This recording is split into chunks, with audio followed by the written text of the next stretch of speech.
Si de algo saben las abejas, es de flores. Hay de todo tipo y para todos los momentos. Lo importante no es solo su color, tamaño o forma, sino lo que hace sentir cada una. Y para esos sentimientos trabajan. Igual que el Banco Central, que trabaja para hacer florecer la economía y que sientas estabilidad.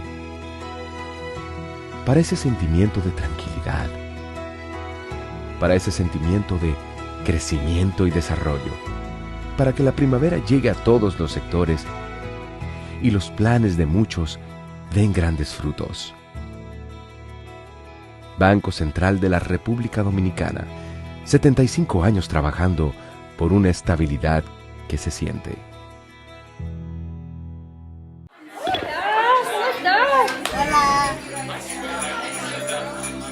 Hemos dado tantos pasos, hemos hecho sueños realidad.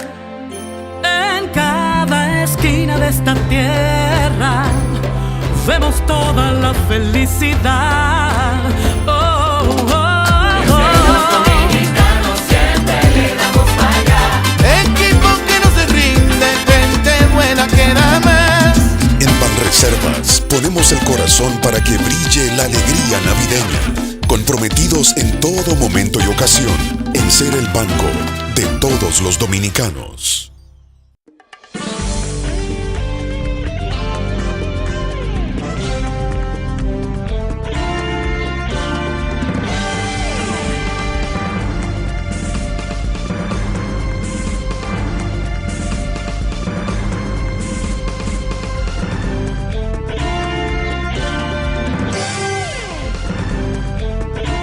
Muy buenas tardes, amabilísimos y amabilísimas televidentes. Bienvenidos a su cita diaria, crepuscular y nocturna en Teleimpacto, que es al final de la tarde despidiendo el sol y comenzando la noche.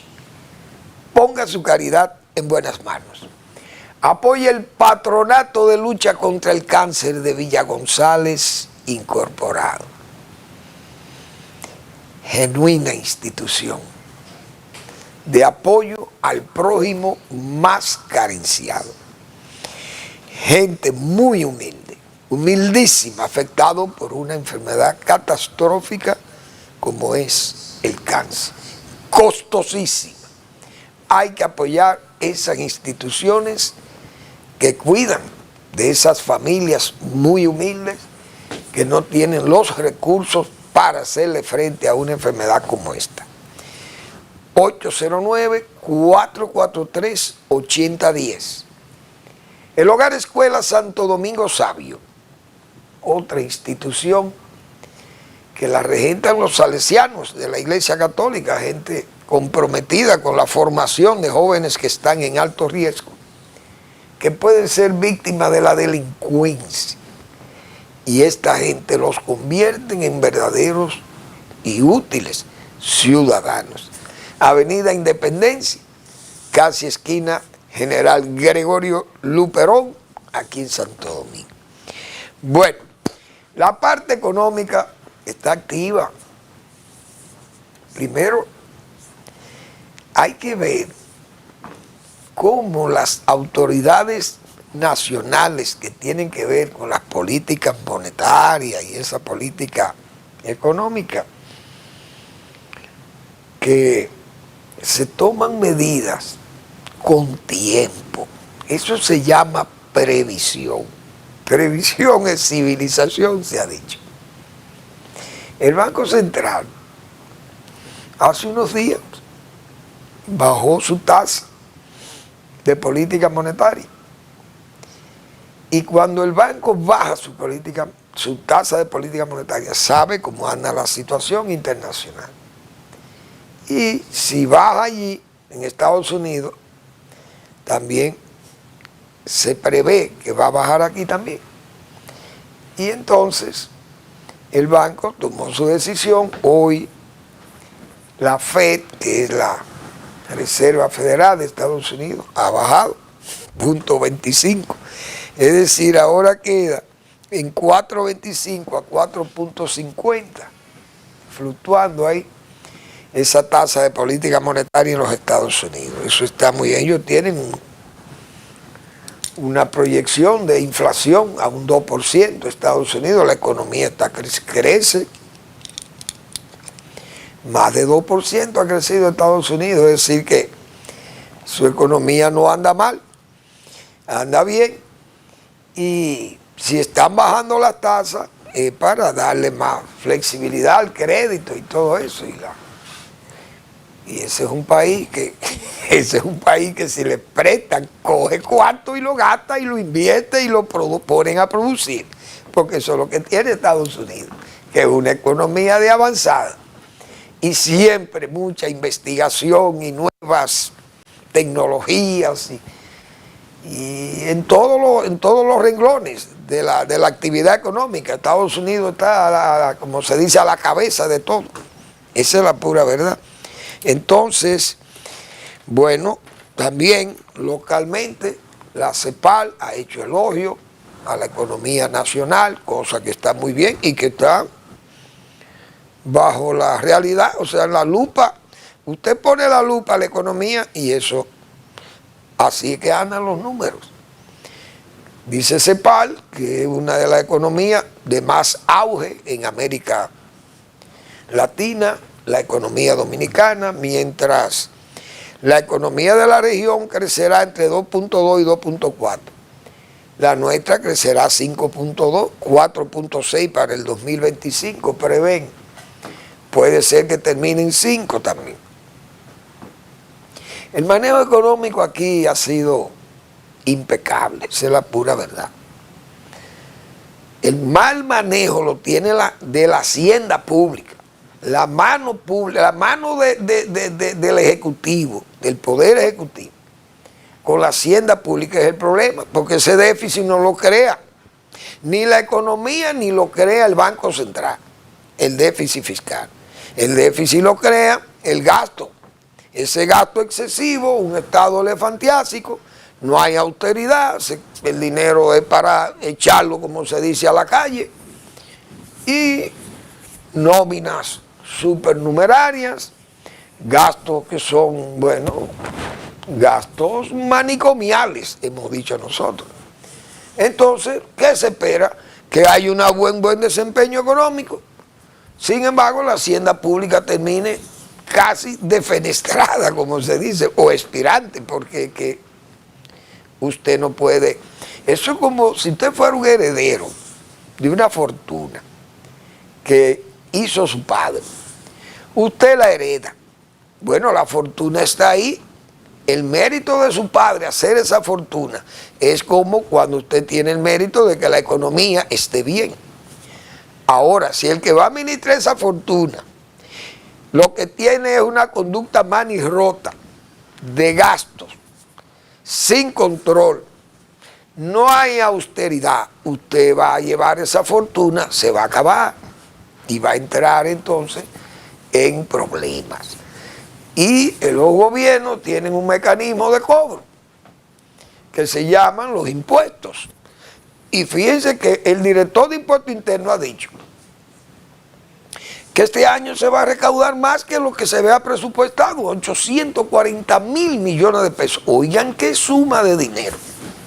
Pero aún así hay un déficit de 300 o 400 mil millones de pesos. Entonces, hay que buscar préstamos para usted cubrir ese déficit. Pero imagínense un país pequeño como el nuestro y que no se pueda manejar el Estado con 800 o 900 mil millones de pesos. Es una cosa que mete miedo, porque lo que uno piensa es que no hay una buena administración de los recursos públicos, del fisco. Por eso es que digo que la hacienda pública terminará entonces en dificultades, porque ese déficit cada día se incrementa más. Y uno lee noticias y ve que 250 mil millones de pesos para pagar los intereses de la deuda. Eso es terrible, un país debiendo 80 mil millones de dólares, un país que ha tenido tantos problemas como este. Entonces eso es preocupante. Pienso yo que eso es preocupante. Muchas veces los gobernantes no entienden o se obnubilan con el poder, temen aplicar las reformas que son las que generan más ingresos. Pero, ¿qué hace usted generando más ingresos si usted no tiene control de los gastos? Sigue siendo una máquina de gastar. Entonces, eso es peligroso.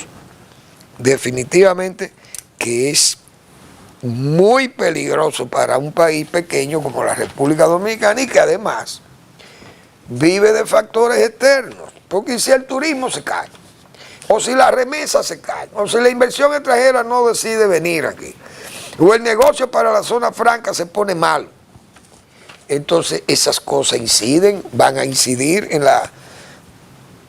en el desempeño económico del país. Esa es la verdad. Estados Unidos dice que va a seguir recortando para el 2025 hasta un 3.9% su tasa de política monetaria. Es decir, que en un rango que queda entre 3.75 y 4. Y eso está muy bien, que Estados Unidos mantenga ese ritmo. Estaba en 5.25. Ay, Dios mío, de 5.25 a 5.50 estaba esa tasa muy alta. Bueno, entonces, tenemos que seguir hablando de los pollos, porque hoy leí una preocupación, y como estamos en puntos económicos, leí una preocupación de una asociación de productores de pollos de Licey, que no son improvisados, porque es una asociación que yo conozco hace mucho tiempo, que la dirige este señor, vamos a ver cómo es que se llama, que yo no recuerdo su nombre ahora. Vamos a ver qué periódico fue de esto, que vi la noticia, que me parece que eso hay que tomarlo en cuenta. El gobierno tiene que ponerse las pilas con la planificación agropecuaria, porque es que en estos países usted no puede producir a lo loco. Un día, un mes o en una estación tenemos una superabundancia de un producto y luego viene la escasez. ¿Por qué? Porque no hay planificación. Y hay que planificar la producción de acuerdo con el consumo o las posibilidades de exportación que puedan haber en un país. Los productores de pollo unidos en una asociación que se llama APROAMOLI le pide al gobierno un ajuste de la producción avícola nacional que se ajuste al consumo y a la demanda nacional. Dijimos nosotros el día pasado aquí que hay una preocupación en los pequeños y medianos productores de pollo que son víctimas, digo yo, de un dumping. Un dumping encubierto. ¿Por qué? Porque la Asociación Dominicana de Avicultores es la que engloba a los más grandes productores. Esa gente está en connivencia siempre, muy unido con el Ministerio de Agricultura, y el ministro siempre se reúne con ellos, con los grandes, como si tuvieran intereses también ahí, comunes. Los pequeños productores se quejan de que el ministro no lo recibe. ¿Qué quieren los pequeños? Que el ministro lo reciba para decirle, ministro, ponga un control. ¿Por qué?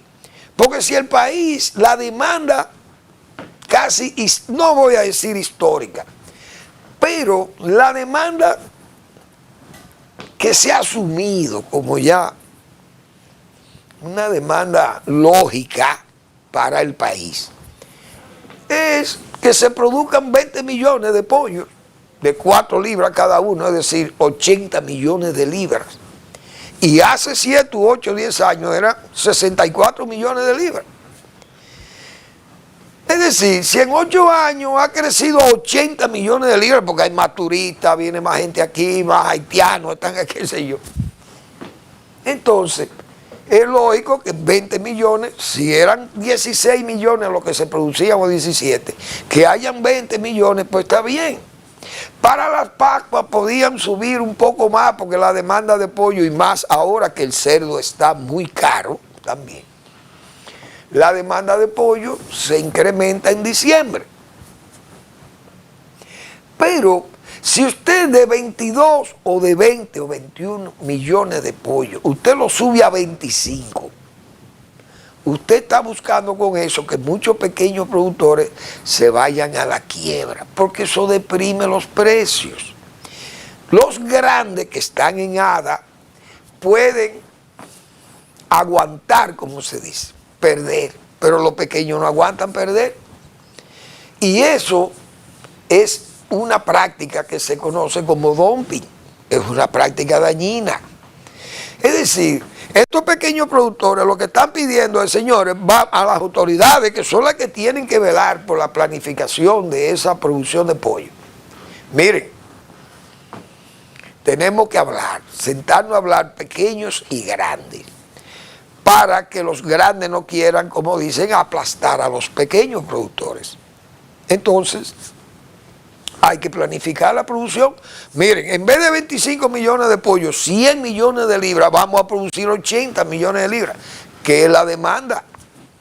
La demanda lógica aquí, casi histórica, podríamos decir también, porque el incremento, mejor dicho, a 20 millones es histórico. Diríamos que va de 16, 14, 15, 16, 18, 20 millones, porque eso ha sido el desempeño de ese sector. Yo recuerdo de que estaban en el Ministerio de Agricultura.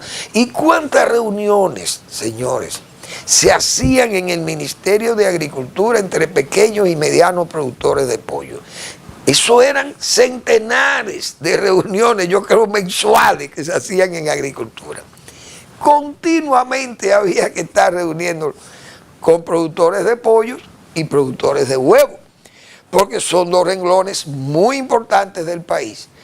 Pero tiene que existir los pequeños, usted no puede sustituir a los pequeños aplastándolos por unas medidas que son medidas ilegales, de práctica de agiotismo. El dumping es una práctica criminal en el mercado, porque es un grande que puede resistir la pérdida, pierde algo, pero arruina al pequeño y al mediano y lo saca de circulación para él quedarse solo en el mercado. Eso es un abuso, verdaderamente un abuso. Entonces el presidente, porque el ministro de Agricultura no le hace caso a los pequeños, a los chiquitos, él es millonario. Y sus hermanos, el hermano todavía es más millonario del ministro de Agricultura. Ese tiene todas las obras, yo creo, de las obras de infraestructura del gobierno en todo el Cibao. Es un hermano del ministro de Agricultura. Esa gente son poderosas. Y el ministro es un poderoso empresario también. Dios mío, es un gobierno patrimonial. Así no se puede. No se produzcan más de 20 millones de pollo al mes, piden ellos, los productores medianos y pequeños. Sugieren que las aves que están en inventario sean integradas al mercado de manera gradual, para de esa manera no afectar el precio de la carne. Ellos no lo van a lograr porque las autoridades no quieren ayudarlos. Consideraron además que las reproductoras trabajen de acuerdo con un inventario y que se produzca el monto previamente establecido. Eso se establece por vía de los nacimientos de las incubadoras. Las autoridades están en el deber, dice Ambiori, yo creo que es Ambiori que firma,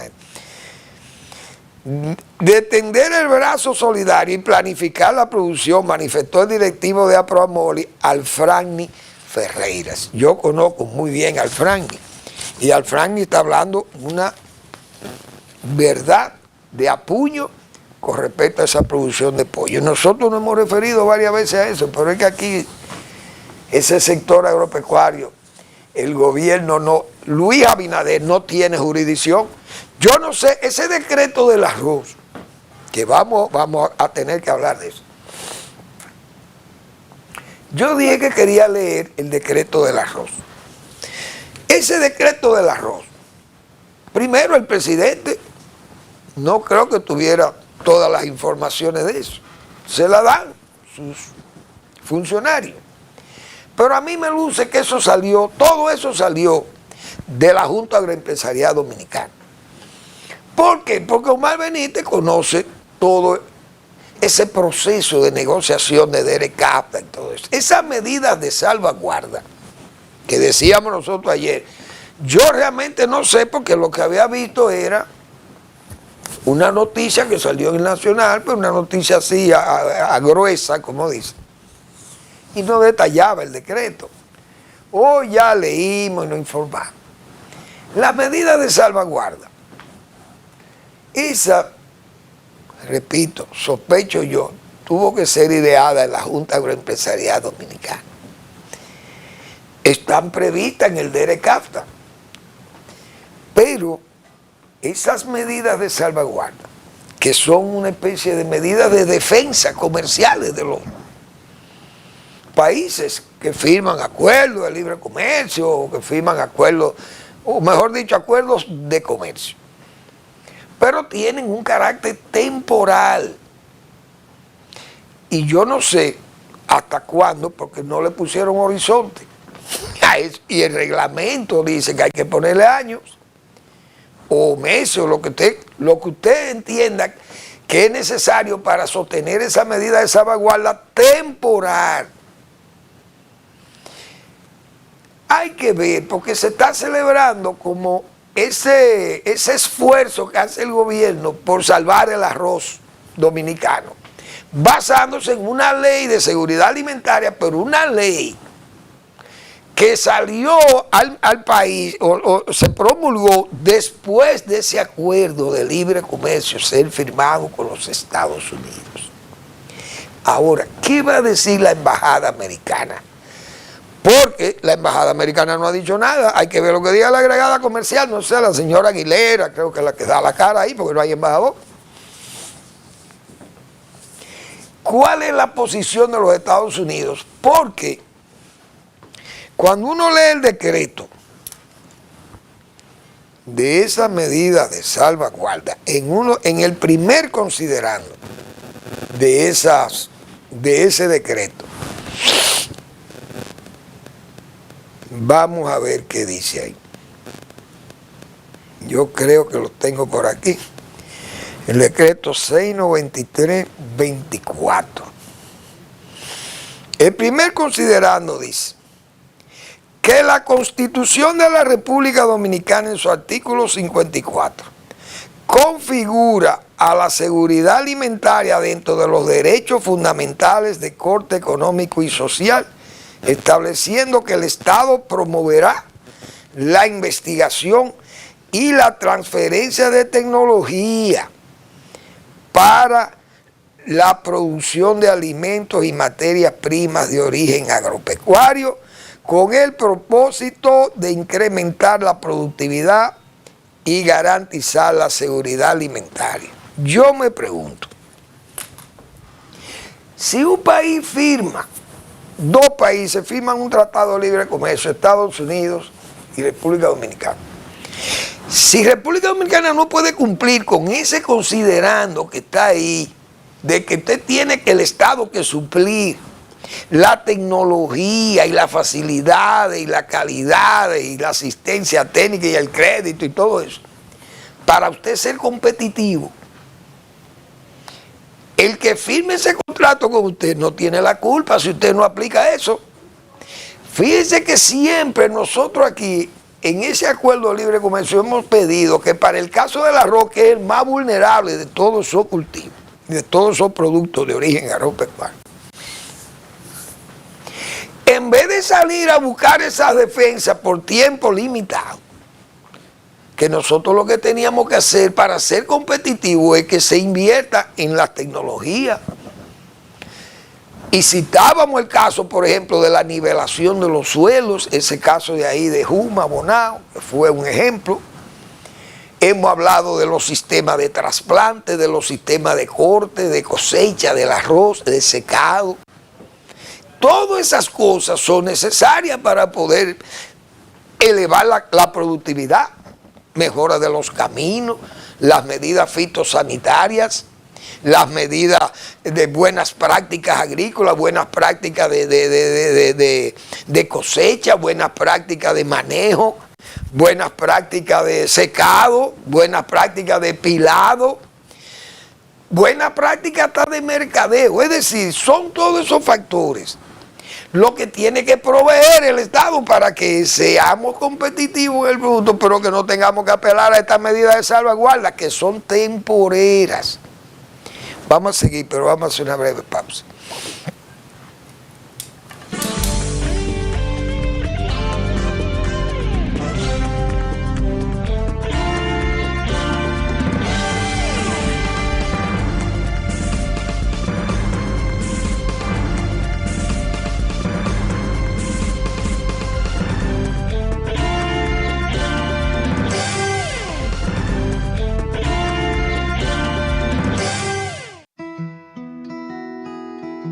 Si de algo saben las abejas, es de flores.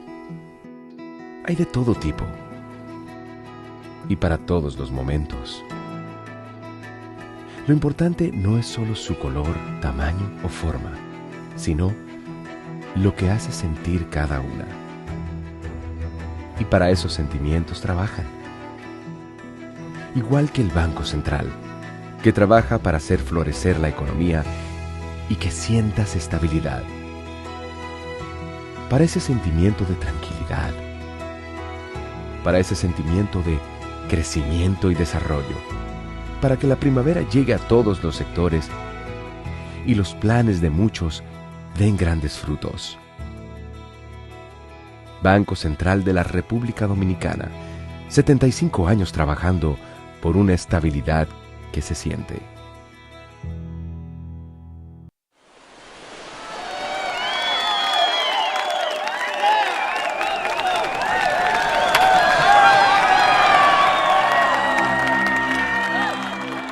Hemos dado tantos pasos, hemos hecho sueños realidad. En cada esquina de esta tierra vemos toda la felicidad. Oh, oh, oh. Siempre le damos para allá. Equipo que no se rinde, gente buena que da más. En Banreservas ponemos el corazón en el crecimiento de nuestro deporte, comprometidos en todo momento y ocasión en ser el banco de todos los dominicanos.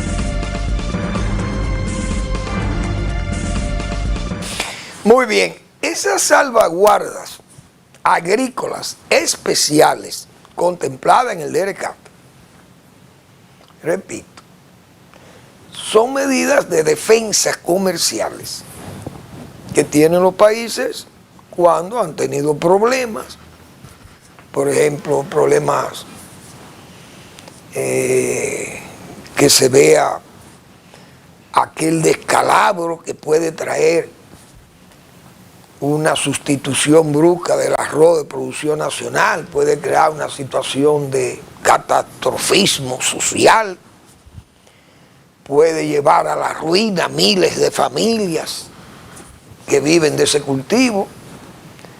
Entonces un país dice, miren, yo voy a tomar una medida de salvaguarda para recuperarlo, para protegerme a un tiempo y ver si me puedo preparar para eso. Pero cuando usted toma una medida ya al final, echándose en la gallina, como dice, o echándose la paloma, ¿qué va a interpretar Estados Unidos de esto?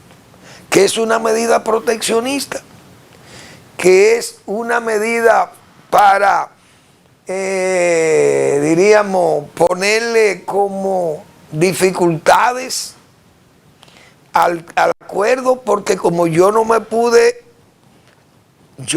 acomodar mi producción arrocera a ser competitiva, déjame inventar una ley de seguridad alimentaria que defienda la alimentación del pueblo dominicano y que esos son productos estratégicos que tengo yo que preservarlos y que si no lo preservo se va a caer el gobierno, por ejemplo, que la democracia estaría en riesgo.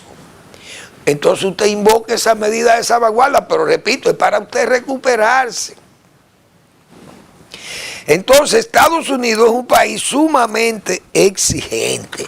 Y yo recuerdo, porque voy a poner ese ejemplo aquí, porque recuerdo que en una oportunidad, en ese acuerdo, se importaron 2.000 toneladas de arroz cáscara de los Estados Unidos. Para el primer año las importaciones eran 8.000 toneladas de arroz blanco y 2.000 toneladas de arroz en cáscara que venía libre de aranceles. Entonces, ese arroz que vino en cáscara, recuerdo, 2005, por ahí, no, 2006, creo que fue el 2006, ese arroz trajo un insecto o una plaga, mejor dicho, un hongo, ya conocido en los cereales en el país, el carbón. Pero el arroz fue rechazado en el Ministerio de Agricultura. Y al comunicarle a la embajada americana que se había rechazado esas 2.000 toneladas de arroz, la agregada comercial saltó, como se dice, como un sprint y fueron a Agricultura, alegando que se le estaban poniendo trabas para la no importación de arroz de los Estados Unidos. Es decir, eran una especie de traba o, ¿cómo diríamos? ¿Cómo le llaman los gringos? Vamos a ver. De barrera a las importaciones norteamericanas. Es decir, usted pone trabas, si usted pone trabas vía fitosanitaria, si son animales también, usted tiene que corregir esos problemas sanitarios, porque si fuera así, entonces nadie va a firmar un acuerdo de libre comercio. Porque nada más que yo me invente algo o le ponga, como se dice, todos esos inconvenientes, y el acuerdo nunca se va a justificar, nunca se va a terminar de cumplir. Por eso, digo yo, esta medida tendrá que esperarse a ver cuál es la reacción de los Estados Unidos, porque Estados Unidos es muy exigente con eso. Y no creo que Estados Unidos va a aceptar que República Dominicana, después de firmar el acuerdo de libre comercio, se invente una ley de seguridad alimentaria y sobre esa ley se base el gobierno para mandar una salvaguarda con el cultivo del arroz. A mí me parece que el gobierno está tratando como de ganar tiempo con eso. Es una medida como cuando se dice para marear la perdiz. Una forma tal vez hasta de entretener, como dice, a los productores de arroz, porque es que yo estoy casi seguro, por la forma en que yo vi a los Estados Unidos, la embajada americana defendiendo esos productos del DRCAP, principalmente el arroz, que es el que a ellos les interesa más. Yo dudo que Estados Unidos acepte una salvaguarda ya echándose la paloma al final de la degradación arancelaria. Porque eso se puede hacer, repito, las salvaguardas están autorizadas en forma temporal, que usted puede poner gravámenes por encima incluso de los gravámenes que están ahí. Pero esa cosa, llevar ese arroz americano, primero a frenar a 23.000 toneladas y ponerle un arancel de 99% al valor en más un 20%, es decir, ese es el arroz que tiene la rectificación técnica de la OMC, decía yo ayer, porque yo pensé que era a eso que se referían. Ellos se refirieron a eso, las autoridades de Industria y Comercio y de Agricultura. Parece que quisieron como, pienso yo, como que quisieron como, ¿cómo se puede decir? Como enmascarar un poco el asunto, que se viera como que la OMC, porque la OMC se puede hacer eso, pero no hay porque no hay una degradación acordada. Ahora, en el Acuerdo de Libre Comercio con los Estados Unidos, el DERECAFTA, hay una degravación acordada que en enero del año 2025 cesa los gravámenes a la importación de arroz y a la cuota de importación. Sin embargo, este decreto, el gobierno pone una cuota de 23.000 toneladas libres de aranceles, pero deja el resto con un 99% de igual, idéntico a lo que es el de la OMC, la rectificación técnica, que son 8 productos de la rectificación técnica, pero es una cosa la rectificación técnica y otra cosa el DERECAFTA. Por eso digo, hay que esperar la reacción de los Estados Unidos, que va a ser la embajada. No sé cuál será la reacción de la señora Aguilera, que es la que está dando la cara en la embajada, pero tomar una medida de ese tipo, el gobierno dominicano, con un hombre como Donald Trump, óigase bien, eso no va a ser fácil de digerir, pienso yo. Esa medida de salvaguarda pienso que no se va a sostener. El gobierno la planteó esperando, dice, sujeto, mejor dicho, a lo que decida el CONASAN, que es el Consejo Nacional de Seguridad Alimentaria y Nutricional, que tiene que fijar, parece, el periodo por el cual, o el tiempo que va a permanecer esa medida de salvaguarda, repito, porque esas son salvaguardias de características, salvaguardias agrícolas especiales, temporales, repito.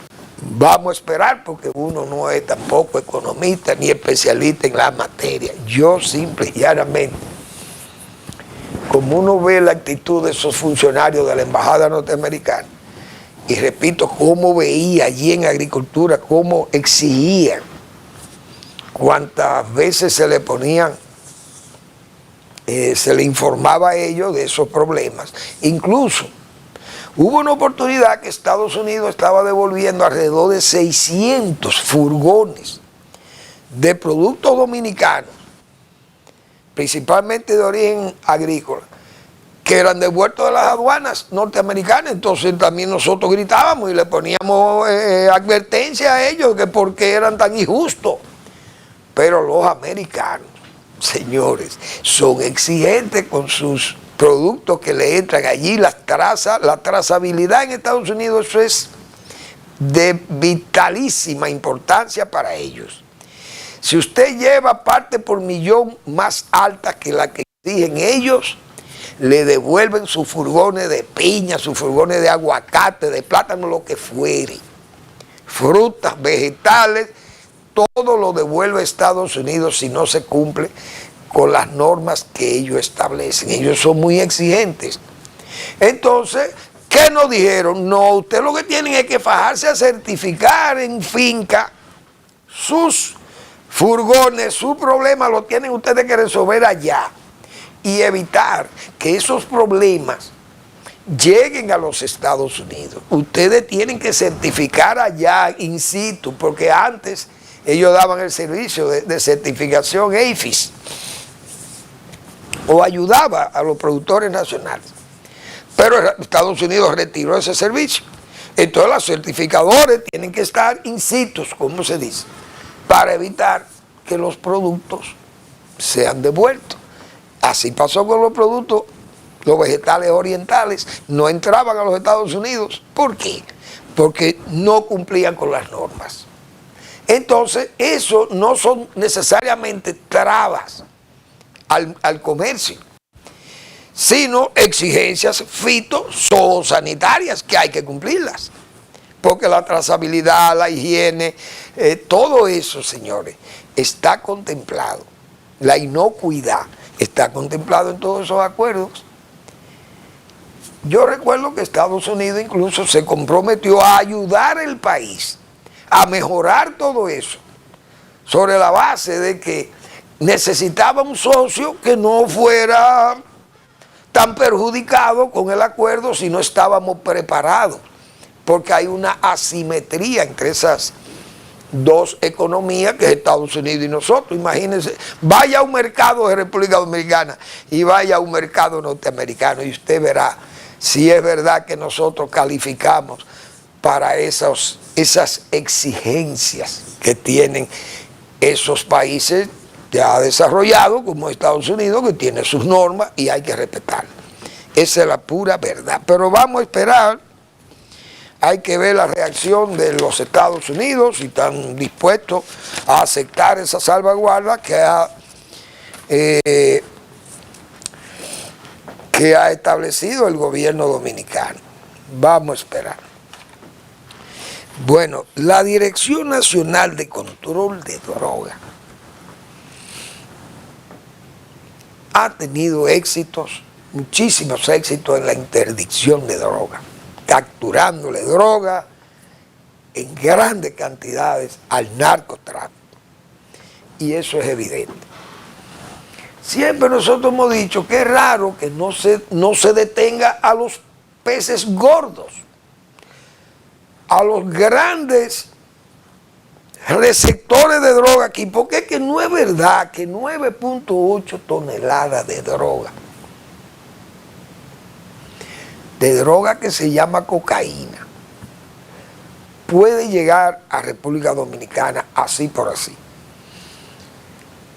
Tal vez una cosa muy grande, y eso un solo embarque tal vez no era posible, pero bueno, viene poco a poco y se va acumulando y se acumula una cantidad X, bueno, ya esta es una buena cantidad, esto da un furgón, 2 furgones, vamos a mandarlo a Europa. Pero, ¿cómo es posible que la Dirección Nacional de Control de Drogas y la DEA también, que le ayuda muchísimo, y ahora veo que hay una visita aquí, ¿cómo es posible que no se sepa quiénes son los estamentos poderosos para recibir una carga de ese nivel? Porque es que estamos hablando de mucho dinero y de mucha droga. La Dirección de Control de Drogas detiene muchísima droga, pero no detiene a los grandes capos. Pero no es que sea una especulación ni una exigencia a lo loco. Porque es que años atrás, cuando no se alega ahora que no se capturaba tanta droga, pero se capturaban los grandes capos. O los grandes capos, si no eran detenidos, tenían que salir con la sábana por un canto, como se dice, y buscar exilio, irse del país. Pero se le identificaba como grandes capos. Y Estados Unidos celebraba que sí, que eran grandes capos. Había que ver a gente aquí del cartel de Medellín y del cartel de Cali, aquel señor Barjún, no me acuerdo cómo era llamado, gente poderosa, o venía un señor que era de unos grandes carteles de México, un tal apellido Jurado, creo que era, ofreciendo decenas de miles de viviendas a las Fuerzas Armadas para construir. Eran capos de verdad, señores, gente de verdad. Aquí había un embajador colombiano que era un hombre que estaba sindicado como un hombre clave del narco, también en Colombia. Óigase cómo era, una jugada pesada. Vamos a la pausa y regresamos.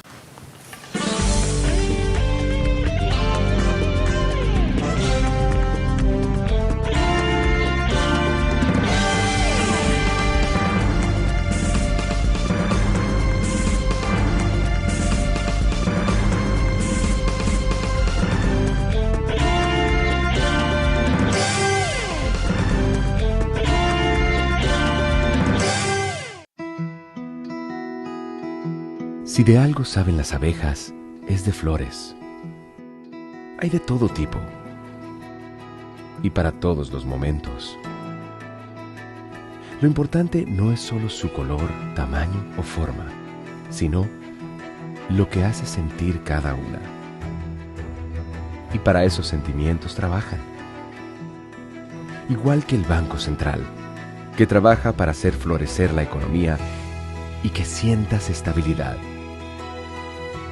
Para ese sentimiento de tranquilidad, para ese sentimiento de crecimiento y desarrollo, para que la primavera llegue a todos los sectores y los planes de muchos den grandes frutos. Banco Central de la República Dominicana, 75 años trabajando por una estabilidad que se siente.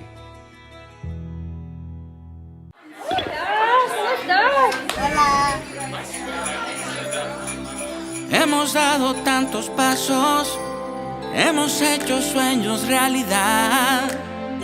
En cada esquina de esta tierra vemos toda la felicidad. Oh, oh, oh. Los dominicanos siempre le damos para allá. Equipo que no se rinde, gente buena que da más.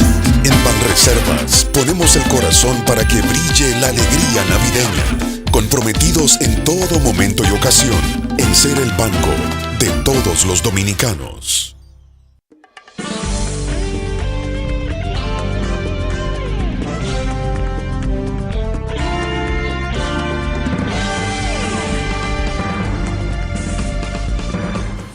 Bien, señores, David Aljure Barjú, ese señor se le condenó a 30 años en este país por 742 kilos de droga que introdujo al país. Pero ese era un hombre clave de los Rodríguez Orejuela, qué sé yo, de Cali o de Medellín, no sé, pero era un capo de verdad. Entonces ese era el nivel de los capos que había aquí, que se agarraban y 30 años se le cantó a ese señor. Pero ahora no aparecen esos capos, pero aparece muchísima droga. Y eso hay que buscarle la forma de que se sepa qué es lo que está pasando con esa droga. Esa droga que alega Honduras, alega que ellos no saben de eso, de que esa droga se introdujera en territorio hondureño en ese furgón. Pero tampoco Guatemala acepta que ese furgón lo llenaron allá. De México salió el barco con todos sus furgones y no sé, entonces ese furgón se supone que llegó vacío a República Dominicana. Porque si no se lo llenaron en Guatemala, ni lo llenaron en Honduras, ni lo llenaron en México, lo llenaron en República Dominicana. Muy bien. Pero República Dominicana debe alegar, pienso yo, llamar a la DEA de Venezuela, de Guatemala o la DEA de Honduras, si es que hay en Honduras, porque esos países, ahí hay unos regímenes que privan en comunistas. Y que la DEA, junto a las autoridades de Guatemala, determinen con los grueros que están en los muelles, porque los grueros que están en los muelles son los que cogen esos furgones y los meten en los barcos. Entonces el gruero que metió ese furgón ahí en Guatemala, si lo puso, o si vino de México, se supone que estaba vacío. Bien, entonces en México, el gruero que metió ese furgón ahí, sabe que ese furgón estaba vacío, no pesaba la grúa, sabe lo que pesa el furgón. ¿Quién metió el furgón vacío en México, en Guatemala o en Honduras? Y llegó vacío aquí porque tiene que haber llegado vacío aquí para poder introducirle la droga. Pero también el gruero dominicano, porque el gruero dominicano bajó, se supone que en ese caucedo, en ese muelle, el gruero dominicano bajó ese furgón y lo encontró vacío.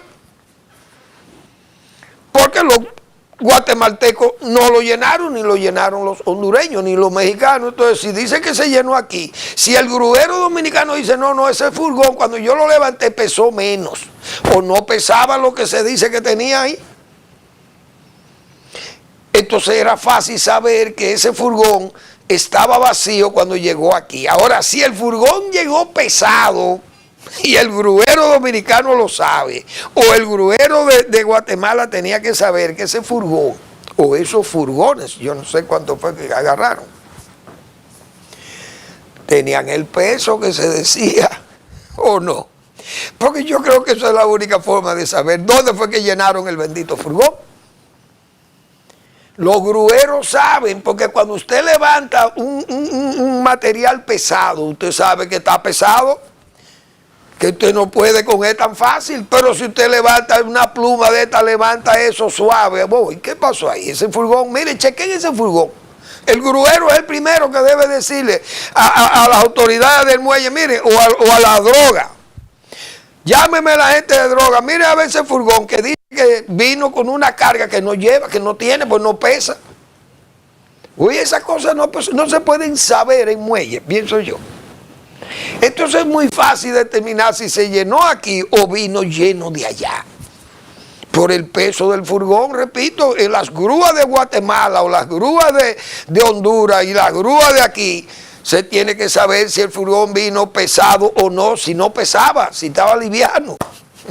Pienso yo que será la mejor forma de identificar eso o de buscarle un rastro al furgón o a los furgones que llegaron cargados con tanta droga de 9.8 toneladas. Pero hablando de droga, señores, aquí da brega condenar a un político por droga.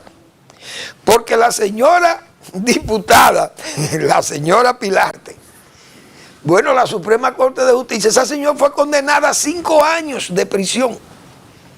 5 años de prisión. Ese mismo David Aljure Baljú le cantaron 30 y al final logró salir del país. Nunca cumplió los años. Esta señora que es política y muy conectada, muy amiga e incluso miembro del Partido del Poder, diputada electa por el Partido del Poder. Esa señora le cantaron 5 años en Suprema Corte de Justicia. Es decir, se supone que ahí no hay apelación. 5 años. Y una multa de 200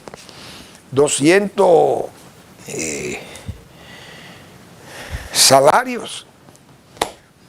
La señora pidió una apelación porque dice que ese juicio estuvo mal hecho, según sus abogados, y ahora la Suprema Corte de Justicia le da una apelación de nuevo. O sea, no hay forma de condenar a un político aquí por droga.